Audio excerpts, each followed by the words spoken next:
Suspense. And the producer of CBS Radio's outstanding theater of thrills, the master of mystery and adventure, William N. Robeson.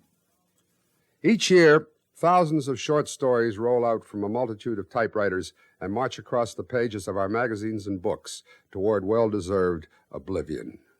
Few are memorable, fewer still are classics. They pass the time and are forgotten even before the paper in which they are written is reduced to blackened ash. But occasionally a story is written that is a true classic, an unforgettable tale. Listen to such a one now. Listen as Vincent Price stars in Ambrose Bierce's weird and wonderful story of the Civil War, Occurrence at Owl Creek Bridge, which begins in just a moment. The following message is from American Telephone and Telegraph. So long. Have a nice trip. Don't forget to phone. Getting away at last. It's a great feeling, isn't it? Looking forward to a carefree weekend or vacation, especially if you've planned ahead by long distance. Now, let's see. You did phone about the cabin. Right. What about the Johnsons? I called them, too. They're expecting us. Oh, good. Well, I guess that takes care of everything. Yes, a little vacation planning ahead of time by long distance does a lot toward making a holiday carefree and fun. Right now is a good time to call while long-distance rates are lowest. Remember, whenever, wherever you go this summer, go first by long distance. And now, Occurrence at Owl Creek Bridge, starring Mr. Vincent Price. A tale well calculated to keep you in suspense.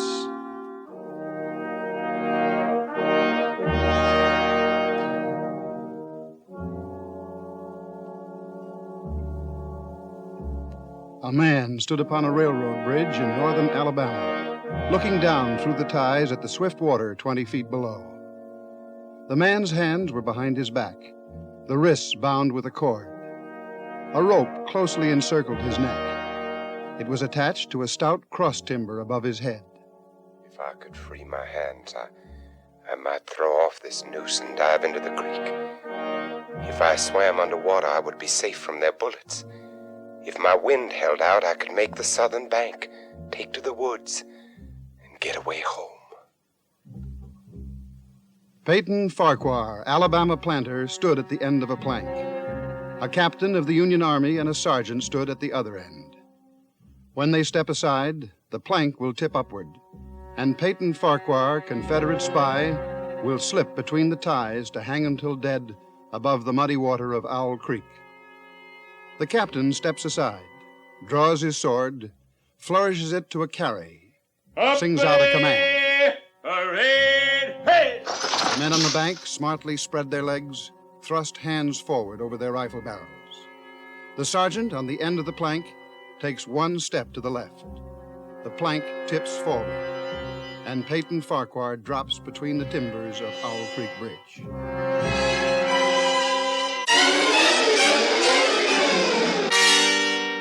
It takes longer to tell it. As you drop downward, you lose consciousness. You are as one already dead. Then you awaken sharply in pain to feel, not to think, just to feel. The cutting pressure on your throat, the agonies of pulsating fire shooting from your neck downward, to feel the fullness, the congestion, the head bursting with suffocation. Distantly beyond, outside of yourself, you hear a splash. Remotely, you sense cool, wet, green darkness. The rope is broken. You've fallen into the stream. Paton, they can't lick you. The knot's given. Again, now try once more. There. That does it. You must breathe when you come to the surface. You must breathe quickly. For if they haven't hanged you and they fail to drown you, you can't let them shoot you. And now a deep breath. Down there at the bend. You dive deeply, but above the ringing in your ears, you hear the volley of the rifles. As you rise towards the surface, you meet shining bits of metal, singularly flattened, the distorted and spent bullets oscillating slowly downward past you. One catches in your collar, and it feels uncomfortably warm. You snatch it out, and This gray piece of Yankee lead reminds you of the gray uniform on the soldier who was responsible for you being here. It was only night before last when the soldier had ridden up the driveway as you and your wife sat under the magnolia trees in the cool twilight. Good evening, sir. Good evening, Corporal. Won't you dismount? Huh? Thank you. I wonder if I might trouble you for a glass of water, sir. Why, of Don't course. disturb yourself, Paton. I'll go fetch it. You're most kind, ma'am. If you'll indicate the well. Nonsense. You just sit a spell with my husband. You look as if you could do with some rest. Yes, ma'am. Reckon I could. I'll be back in a jiffy. Thank you, ma'am. Well, Corporal, whose command are you with, huh? Colonel Tolliver, sir. 13th North Carolina. Yeah, we get so little news down here. How are things going at the front? Not good, sir. The damn Yankees are getting ready for another advance. They're repairing the railroad. Got it in shape almost to Owl Creek Bridge. And they got outposts there. Once they can run trains beyond the bridge, there's nothing to stop them between here and Atlanta. Well, then why hasn't the bridge been destroyed?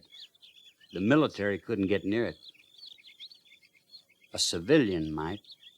Owl Creek Bridge, huh? Well, that's not far from here, is it? Less than 20 miles. That bridge is important. Sure is. What if it were destroyed? Hold up the Yankees for several weeks. Suppose a man, a civilian like myself, should elude the picket post. What could he accomplish? Well, I was there a week ago, just before we had to pull out. There's a heap of driftwood come down in last winter's flood, caught on the trestle at this end. Looked mighty dry and tendery to me. I see. A fellow with enough gumption might get through and set fire to it. It ought to burn like tow. Yes, it should. Here's your water, Corporal. Right out of the spring house. Thank you kindly, ma'am. My, that's cool and nice. Well, reckon I better hit the leather. I got a lot of riding ahead of me tonight. Well, good luck to you, Corporal, and thank you for the information. You'd be taking a chance, sir, but you couldn't do a greater service for your country. I remember that, Corporal. Bye, ma'am. Bye, sir. Many thanks.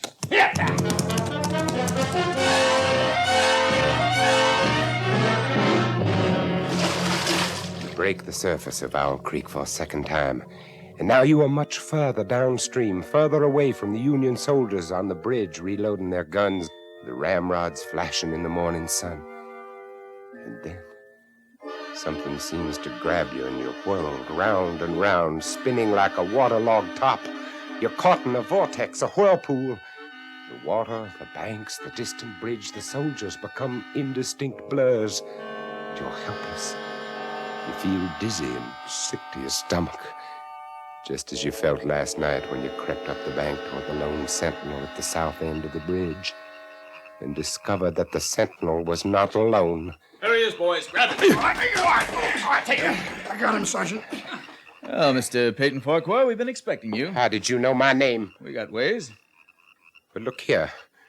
I'm a civilian. I was just... Save your breath. Thank your maker we didn't shoot you in the back. We don't do things like that up north. You'll get a trial, everything fair and square. All right, bring him along, men. Here he is, Captain. Right on schedule. Good work, Sergeant. This the man, Lieutenant? That's him. Why, you're the corporal who stopped at my plantation last night. That's right, Mr. Farquar. But not of the 13th North Carolina Volunteers. Mr. Farquar, this is Lieutenant Saltonstall, intelligence officer, 5th Massachusetts Regulars. You've trapped me. You deliberately led me into a trap. I'm a civilian, a planter. And also a Southern patriot, caught in the act of sabotage. You can't prove it. We don't have to. But why have you done this? Why have you deliberately trapped me? Well, it's so much easier to eliminate civilian resistance by luring it into the open. You fell for the bait. Too bad. Now, look here. It is my constitutional Which right... Constitution? Constitution of the United States of America or Jeff Davis? You insulting Yankee. Remember your manners, sir. I demand a trial. You've just had it. Post a guard over him, Sergeant. Yes, sir. We'll hang him in the morning.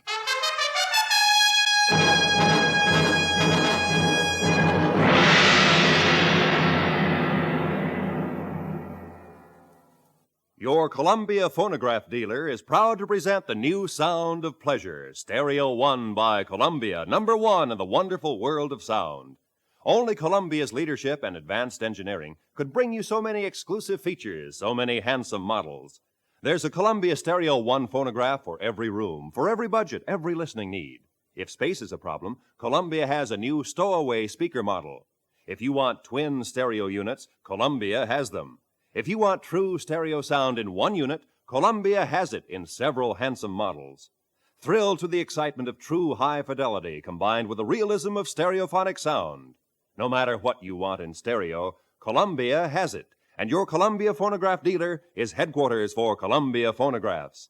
Portables start as low as $24.95. Elegant consoles start at the amazing low price of $129.95. See them all, hear them all today at your Columbia phonograph dealer. And now, starring Mr. Vincent Price, Act 2 of Occurrence at Owl Creek Bridge. But they didn't hang you. The rope broke and the whirlpool carried you away, and now you realize that the burning has stopped. You open your eyes. You are lying on the southern bank of the stream, out of the sight of your enemies, safe. You leap to your feet and run into the woods south towards home. It's nearly noon now, and for a half hour you've been plunging through a swamp waist deep in green ooze. Your neck hurts constantly, your head throbs, and your tongue is thick. Gnats swarm before your eyes and catch in your eyelids. Mosquitoes buzz in your ears, drill deep into your hands and your swollen neck. You can't go on any longer. You slow down and you stop. You reach toward a palmetto root for support, and it slithers from your grasp and slides softly into the water. Water moccasin. Fear finds you at last. Terror, which stood aloof when you fled the executioner's bullets, now embraces you with clammy unction. Water moccasin. And now each branch and root seems to writhe under your glance. The swamp is undulating with certain death. You plunge on through the dark, stinking ooze, on and on, tripping, stumbling, but never stopping. The terror rides your back, flogging you with a whiplash of fear.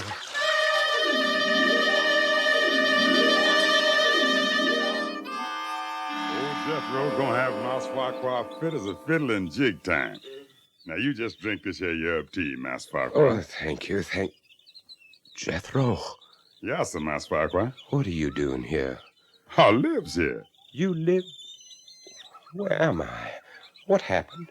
Well, I was pulling my dugout and coming home through the swamp with a mess of catfish, and I sees you lying out there on the bank in front of my cabin. Jethro, I heard. I thought you were dead. Who, me? Dead? Of course you thought Jethro was dead. You knew he had consumption when you sold him. You knew he couldn't last long and he wasn't earning his keep. His wife and his daughter had carried on some at first, but after a while they calmed down, and last you heard, Jethro was dead. You thought I was dead, Mas Farquar? Why, sir, don't you know what done happened to me? I'm free. I'm free at last. Yes, sir, I'm free. And I expect pretty soon my woman and my little girl going to come along and join me. How is they, Mas Farquar? Is they well? Oh, yes, indeed. They're both fine, Jethro. Jethro, I don't know how to say this, but I really was sorry about having to sell you. But there wasn't anything else I understands, Mas Farquar. Don't you pay it no mind. I done forgive you long ago. Don't the Lord tell us to forgive those who trespasses against us? And don't the Lord promise us we shall be free? Don't you worry none about it, Mas Farquar. Hey, here now. Quiet there, Spot. Quiet, chigger. I must have heard a razorback in the brush. No, 'tain't no hog at all. Look, Mas Farquar. There's a horse coming down the back road. Why, swears a soldier. It's one of our soldiers, too. Corporal look like. Jethro, you've got to hide me. Well, why does I got to hide you, Mas Farquar? Don't ask so many questions, you insolent... Mas Farquar, you forget, so I'm free now. Oh, yeah. Yes, well, then as an old friend, Jethro, please just hide me and don't tell that soldier anything. Why, sure. I reckon I can do that for old friend Mouse Farquar. Here, you get on under this bed here, and I'll put the covers over the sides for you. There. Hey there, Uncle. Seen any strangers around here today? Have you come this far just to be turned in by a wool-gathering black who talks crazy? No, I guess not. If Jethro knew this gray-clad corporal was really a Union lieutenant, he'd guarantee his freedom by turning you in. Unless, of course, he's planning to dispose of you himself. Yes, that's it. He's going to do you in himself. Mind in your own business, Uncle. You live longer. Y'all can come on out now, Mouse Farquar. Thank you. Lord, I declare I don't understand none of this. You says not to tell him you here, and he says not to tell you he's been here. Now, what's this all about, Mouse Farquar? It's nothing, Jethro, nothing. I owe the man some money, and I'm not ready to pay it yet. That's all. Oh, I see. I wouldn't know nothing about that. Money is something ain't never bothered me like it bothers some. Money and me's always been strangers. Jethro, what are you going to do with that knife? What? Oh, I was just fixing to slit up some of them catfish I got in my dugout. Looked like you could do with a little food, Mass Farquar. No, thank you, Jethro. I want to get home by sundown. If you'll just tell me which way I should go. Well, I don't rightly know, Mass Farquar. But I reckon from the way the sun's reclining, it'd be down the road that way. Quite a fur piece down. Yes, that should be about right. I never been back, you know. Never tried to go back since I've been free. Yes, I know. Reckon it won't be long till my woman and my little one comes here to me. Of course. Yeah. If you gets back, Mouse Farquar, if you sees him, you tell him I'm here waiting for him. Yes, I'll do that, Jethro. I'll do that.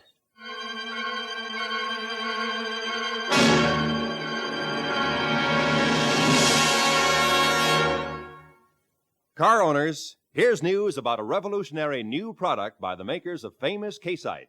It's new K-Site 3C, a heavy-duty crankcase concentrate for use in all engines.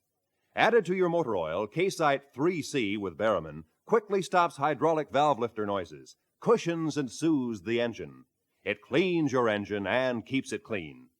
K-Site 3C gives protection against acid, rust, and corrosion, too. Add to the oil every 2,000 miles, and you'll have a tough oil that won't thin out. Oil that cushions the load on every working part, cuts down friction, wear, and noise. With K-Site 3C in the crankcase, gas and oil mileage increases, and your engine has more pep and power. Remember, you get results with K-Site 3C or double your money back. Get it at your service station, garage, or car dealer now. Only $1.50. And now, starring Mr. Vincent Price, Act 3 of Occurrence at Owl Creek Bridge.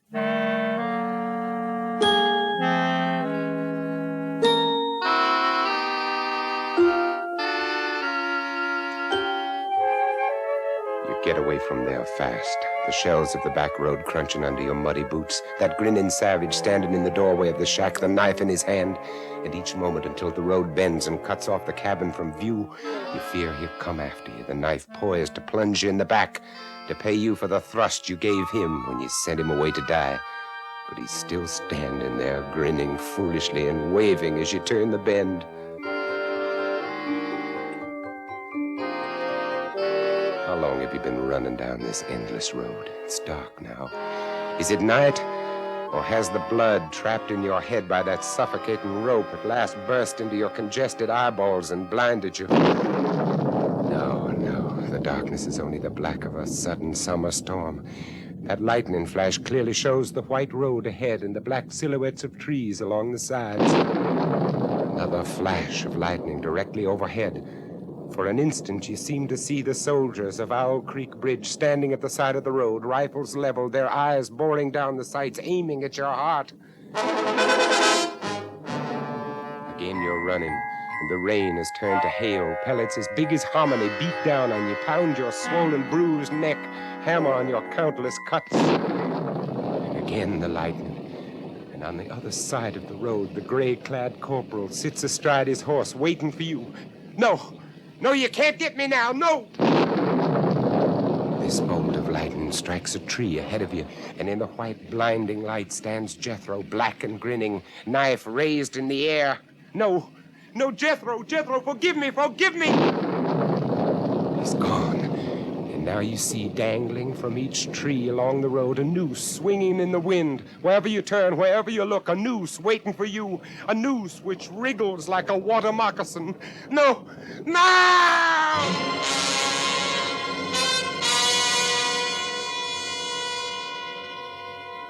You were standing on the green lawn of your plantation before the high-columned entrance.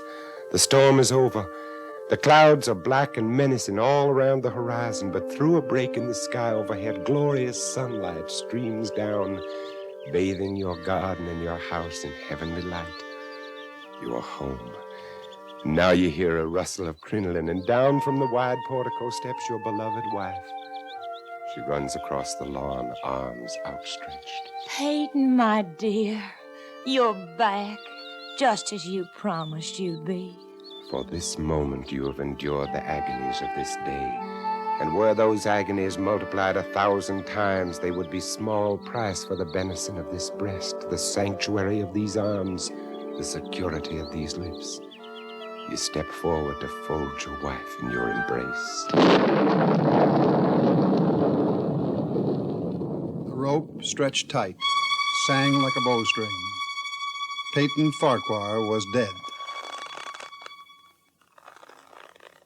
His body, with a broken neck, swung gently from side to side beneath the timbers of Owl Creek Bridge.